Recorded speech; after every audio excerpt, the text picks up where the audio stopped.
नमस्कार, मैं हूं कृष्ण मोहन शर्मा और बात ट्रंप की। ट्रंप ने अमेरिका में एसआईआर कराने का फैसला किया है। एसआईआर के तहत जिनके पास वीजा वैध नहीं है, जिनके पास पासपोर्ट गुम हो गया है या एक तरीके से वहां पर सर्विस सेक्टर में बिना किसी पहचान के रह रहे हैं, वैसे अवैध नागरिकों को, अवैध आप्रवासियों को अब अमेरिका छोड़ना पड़ेगा। अमेरिका किसी भी व्यक्ति के लिए एक ड्रीम डेस्टिनेशन है जहां पर लोग जाकर रोजगार पाना चाहता है, अपने कद को, अपने पद को बढ़ाना चाहता है, वहाँ से आमदनी करके अपने देश में अपने माता पिता को कुछ भेजना चाहता है।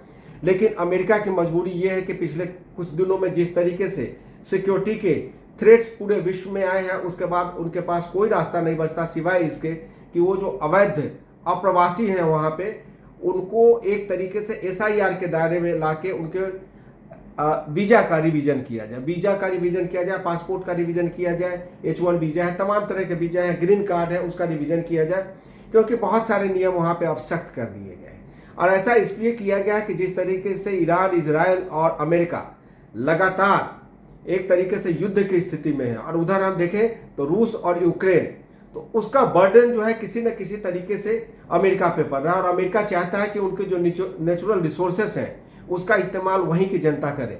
लेकिन ये बात हजम नहीं होती, क्योंकि अमेरिका में जिस तरीके से भारतीय मूल के लोगों ने अमेरिका को बनाने में अपना सहयोग किया है, उसको आप किसी तरीके से नज़रअंदाज नहीं कर सकते। चाहे वो टेक्नोलॉजी का क्षेत्र हो, मेडिकल का क्षेत्र हो, इनोवेशन का क्षेत्र हो, कल्चर का क्षेत्र हो और सर्विस का सेक्टर हो, उसमें भारत के लोगों ने काफ़ी अहम भूमिका निभाई है। अमेरिका की मजबूरी ये है कि विश्व में अगर हम आबादी के हिसाब से देखें तो वो तीसरे नंबर का देश है, पहले चीन, फिर भारत और अमेरिका। लेकिन अगर हम उसके फाइनेंशियल स्थिति की बात करें तो उसकी फाइनेंशियल स्थिति देश में सबसे बेहतरीन है, विश्व में सबसे बेहतरीन है। अगर उसके पॉपुलेशन की बात करें तो 4.2% जो है पॉपुलेशन पूरे वर्ल्ड का पॉपुलेशन है, लेकिन इकोनॉमी उनकी सबसे बेहतर है। लेकिन पिछले कुछ दिनों में जिस तरीके से वहाँ पर महंगाई बढ़ती जा रही है, जिस तरीके से वहाँ पे सोशल सिक्योरिटी का बाजा बजता जा रहा है, जिस तरीके से बेरोजगारों की संख्या बढ़ती जा रही है, ट्रंप के पास सिवाय इसके कोई रास्ता नहीं था कि वहाँ पे वो सीरियस इंटेंसिव रिवीजन कराए, और रिवीजन करा के पासपोर्ट, वीज़ा, उनके ग्रीन कार्ड सबका एक तरीके से जायजा करके जो लोग वहाँ पे इलीगल है, इमिग्रेंट हैं, और जो डेली बेसिस पे तमाम मोरक्को के लोग, पाकिस्तान के लोग वहाँ पे जाते हैं, फिर दूसरे पड़ोसी मुल्क में कहीं पे रह जाते हैं। मैक्सिको की बात करें तो तमाम ऐसे बॉर्डर हैं जो पोरस हैं। अब ट्रंप की मजबूरी ये है कि अगर उनको नहीं निकालते हैं तो उनकी देश की आर्थिक स्थिति धीरे धीरे चरमरा रही है। वो चाहते हैं कि विश्व उनको टैरिफ दे के उनकी जो परेशानियां हैं उसको दूर करे। लेकिन सवाल ये है कि आबादी बढ़ती जा रही है, संसाधन उतने ही हैं। जो स्थिति विश्व के बाकी देशों की है वही स्थिति उनके यहाँ भी है। अब ऐसे में ट्रंप चाहते हैं कि वहाँ से जो इलीगल इमिग्रेंट है वहाँ से जाएं, लेकिन ट्रंप के पीछे एक और मंशा ये है कि वहाँ पे अगर वो तीसरी बार किसी भी तरीके से इलेक्शन लड़ना चाहते हैं तो वो लोग जिनको वो निकालने की बात करते थे, जो लोग जिनको वो एक तरीके से उनके कानून से परेशानी हुई है, वो उनके खिलाफ वोट कर सकते हैं। लिहाजा ऐसे लोगों का सीरियस रिवीजन करा के और उनको वहाँ पे हटा दिया जाए। अगर हम बात करें तो अमेरिका में 2 साल के बाद, यानी 1 साल जो है, एक टर्म उनका 4 साल का होता है, तो 8 साल के बाद कोई राष्ट्रपति नहीं रह सकता। ऐसा इसलिए हुआ था कि उनके जो पहले राष्ट्रपति थे जॉर्ज वाशिंगटन, वो 2 टर्म राष्ट्रपति रहने के बाद उन्होंने एक तरीके से पेन डाउन कर दिया था और कहा था कि अब मैं दूसरे के लिए रास्ता छोड़ता हूँ। दूसरे का रास्ता छोड़ने का मतलब ये था कि दूसरे लोग आएँ और देश को चलाएं। लेकिन 1951 में एक संशोधन करने की आवश्यकता पड़ी, क्योंकि उनके यहाँ पर एक व्यक्ति 4 बार प्रेसिडेंट बना, यानी 16 साल के लिए।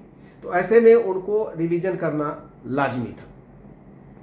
अब ट्रंप ये चाहते हैं कि उनके पास 2 मॉडल है। एक मोदी का मॉडल है कि चुनाव जीत कर आइए, दूसरा मॉडल है जो पुतिन का मॉडल है कि कानून में ऐसा संशोधन कर दीजिए कि आप टॉप ऑफ जो वहाँ पे एडमिनिस्ट्रेशन है वहाँ पे बने रहें, और आपको अगर चुनाव में जाना है तो चुनाव में जाएं। तो हो सकता है कि ट्रंप उसमें संशोधन करें और पुतिन की राह पे चलें, क्योंकि जैसे पुतिन ने एक अपने संविधान में संशोधन करके ये निश्चित कर दिया कि पुतिन जब तक जिंदा है तब तक वो पद पे बने रहेंगे, ठीक उसी तरह से ट्रंप चाहते हैं कि जब तक वो हैं तब तक वो उस पद पे बने रहें। हालांकि वहाँ की जनता बहुत समझदार है, वहाँ के पढ़े लिखे वोटर हैं और वहाँ पे बाइलैटरल एक तरीके से बाइपोलर चुनाव होता है, दोनों लोगों का एक तरीके से टॉक होता है, जिसकी बात और नीति अच्छी लगती है वो चुना जाता है। तो ऐसे में ट्रंप के लिए जो सबसे बड़ी चुनौती ये है कि वो तीसरी बार क्या चुनाव लड़ सकते हैं, क्योंकि एक बार पहले वो राष्ट्रपति रह चुके हैं। मौजूदा कार्यकाल में राष्ट्रपति का 2 साल लगभग उनका पूरा होने वाला है। तो ऐसे में आगे 2 साल की वो योजना बना रहे हैं। अब यही वजह है कि ट्रंप ने अभी हाल में कहा कि भारत की चुनाव व्यवस्था बहुत अच्छी है, वहीं की तरह डेटा को संरक्षित करना चाहिए, ईवीएम से चुनाव कराया जाना चाहिए, चुनाव का एक मॉडल विकसित होना चाहिए। जिस तरह से मोदी जी काम करते हैं और इलेक्टेड पॉलिटिक्स में लगातार चुन के उनकी पार्टी और वो आते रहते हैं, उसको क्यों ना रेप्लिकेट किया जाए। उसको रेप्लिकेट करने के लिए भी ट्रंप काफ़ी सीरियस दिखाई दे रहे हैं। लेकिन ट्रंप के साथ जो दिक्कत है अभी कि स्ट्रेट ऑफ हॉर्मुज में जिस तरीके से वार चल रहा है, वैसे पूरा विश्व परेशान है। और पूरा विश्व इसलिए परेशान है कि जिस तरीके से इकोनॉमी पूरे विश्व की ध्वस्त हो गई है, एक तरीके से ग्लोबल रिसेशन है, उसके मद्देनज़र जो इम्पैक्ट आ रहा है वो ट्रंप के यहाँ भी इम्पैक्ट आ रहा है। और ट्रंप के यहाँ एक तरीके से बेरोजगारी, भूखमरी तो नहीं है, लेकिन बेरोजगारी और महंगाई जिस तरीके से वहाँ पे बढ़ती जा रही है, उसको लेकर ट्रंप काफ़ी चिंतित है। लिहाजा ट्रंप ने ये फैसला किया है कि हम अपने देश में भारत के तर्ज पे SIR कराएंगे और अवैध वीज़ा, अवैध पासपोर्ट और जिनके पासपोर्ट एक्सपायर हो चुके हैं उनको अपने देश में वापस करेंगे। और उनकी इच्छा जो बेसिकली ये है, खास करके जो माइनॉरिटी के लोग हैं, अगर हम बात करें तो ईसाई और यहूदी के बाद मुस्लिम जो है वहाँ पे तीसरे नंबर पे है।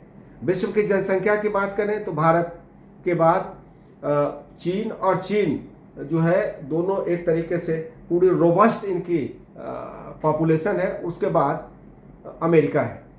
लिहाजा अमेरिका एक तरीके से SIR करा के अपने यहाँ से इलीगल माइग्रेंट लोगों को हटाना चाहता है, ताकि उनकी इकोनॉमी, उनके जो सोशियो पॉलिटिकल कल्चर और उनके जो अपने संसाधन हैं उसका सही इस्तेमाल हो सके। नमस्कार।